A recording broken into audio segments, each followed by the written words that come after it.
SP স্যারের কাছে এসেছি। আমরা দেখা করতে গত 1 তারিখ একটা ঘটনা হয়েছিল। ওই ঘটনাকে আমরা সামনে করে আজকে এসপি সাহেবের সাথে দেখা করতে আইছি।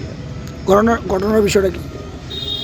ঘটনা হইতেছে যে দিদার হোসেন একজন ব্যক্তি, ওনার বাড়ি এই মনু। তো উনি আগরতলাতে থেকে রিক্সা চালায়, ওনার দিন এরকমভাবেই কাটে। কিন্তু গত পরশু দিন উনি রাতের বেলা রিক্সা জমা করে বাড়িতে আসারকালীন রাস্তার মধ্যে কিছু মানুষ ওনার নাম জিজ্ঞেস করছে। তো নাম জিজ্ঞেস করার সাথে সাথে ওনার উপর অ্যাটাক করছে যে মুসলমান। ওই মুসলমান শুধুমাত্র এতটুকু নাম শোনার পরেই ওনার উপর আক্রমণ করছে।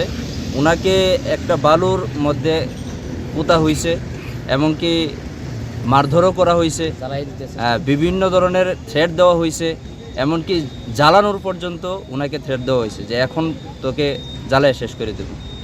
তো উনি যেইভাবে হোক উনি ওই ঘটনার থেকে বাড়িতে আইয়ে পড়ছে। তো এই ঘটনাকে কেন্দ্র করে আজকে আমরা এসপি সাহেবের কাছে চাইছি একটা ডেপুটেশন দেওয়ার জন্য। আপনাদের ডিমান্ডটা কি এখন?